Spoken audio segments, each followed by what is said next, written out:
जिस प्रकार से एक बैंक कर्मी असली नोट को पहचानने के लिए उसे गहराई से नॉलेज होता है, उसे गहराई से जानते हैं, वैसे ही दोस्तों असली वचन जो बाइबल में है को इतना पढ़ना चाहिए कि कोई भी नकली शिक्षा असली शिक्षा से बहका न सके।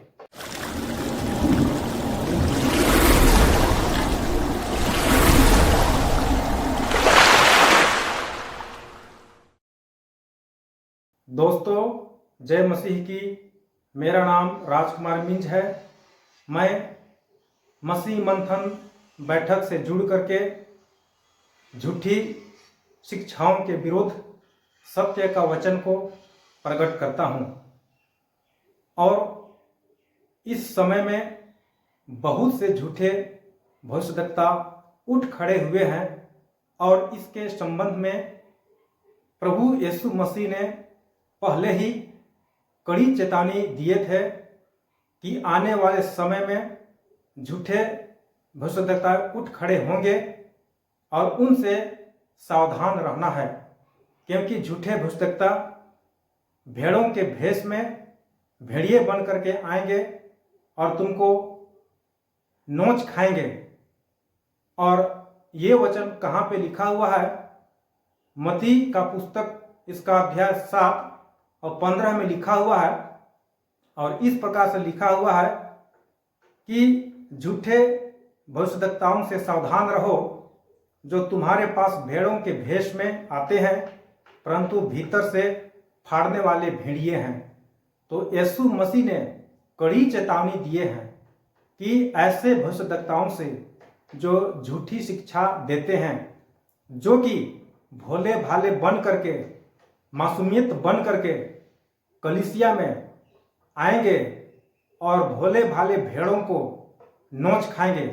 क्योंकि भेड़ मासूमियत, भोले भाले और विश्वासी होते हैं और उसी के रूप में धारण करके झूठे भविष्यद्वक्ता आएंगे और विश्वासियों को नोच करके कुतर करके खा जाएंगे। तो दोस्तों अगर ऐसे भविष्यद्वक्ता आपके कलीसिया में, आपके बीच में आ गए हैं, तो वे भविष्यद्वक्ता झूठे प्रचार करेंगे, झूठी शिक्षाओं को बताएंगे, जो कि दशमांश लेने के नाम पर आपको आशीष की बात कहेंगे, आपको गाड़ी बंगला मिलेगा ऐसा बात को कहेंगे, आपके जो कर्ज हैं वो माफ हो जाएंगे और आपको धन दौलत मिलेगा। इस प्रकार से जो झूठे प्रचारक हैं, झूठे भविष्यद्वक्ता हैं, भेड़ों को नोच करके खा जाएंगे। तो दोस्तों ऐसे भविष्यद्वक्ताओं से सावधान रहने की जरूरत है। तो दोस्तों यदि ऐसे भविष्यद्वक्ता अगर आपको वचन बताते हैं और उनका कहा हुआ वचन लिखित बाइबल के वचन से यदि मेल नहीं खाता है, तो उसके जीवन में परमेश्वर का ज्योति नहीं है। और वैसे भेड़िए भविष्यद्वक्ता अपने मन गढ़ंत कह करके परमेश्वर का वचन मान करके आपको भ्रमित करेंगे।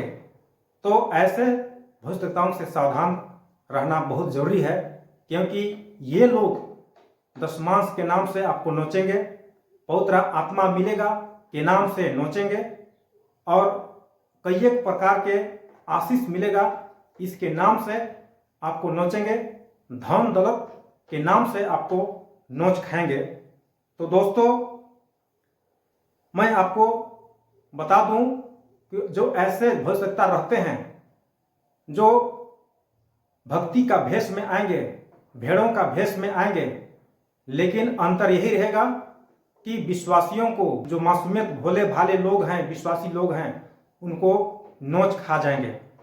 ऐसे भविष्यद्वक्ता जो कि अंत के दिनों में झूठे मसीह और झूठे भविष्यद्वक्ता के नाम से बड़े बड़े चिन्ह, अद्भुत काम को दिखाएंगे और यीशु के नाम से भविष्यवाणी करेंगे, दुष्ट आत्मा को निकालेंगे, जो कि मत्ती का किताब 7वां अध्याय का 22 वचन में लिखा है। और ऐसे ऐसे चमत्कार को दिखा करके, अद्भुत काम को दिखा करके आपको चमत्कार के पीछे भागने के लिए बोलेंगे, जो कि यह बहुत ही खतरनाक हो सकता है। तो दोस्तों, इसलिए पहला यूहन्ना उसका अध्याय 4 और पहला वचन में लिखा है कि हर एक आत्माओं की प्रतीति न करो, परंतु आत्माओं को परखो कि वे परमेश्वर की ओर से हैं कि नहीं है। और यह तभी संभव है जब हम उस बैंक कर्मी की भांति गहराई से परमेश्वर की वचन को पढ़ेंगे। कोई भी भविष्यवक्ता हो जो झूठे हो सकता हो, जो आपको बहका सकते हैं, वैसे झूठे भविष्यवक्ताओं से कभी भी हम नहीं भाग सकते हैं। अगर हम बाइबल की सही शिक्षा गहराई से पढ़ेंगे तो नकली शिक्षा कभी भी हमें असली शिक्षा से नहीं बहकाने पाएगा।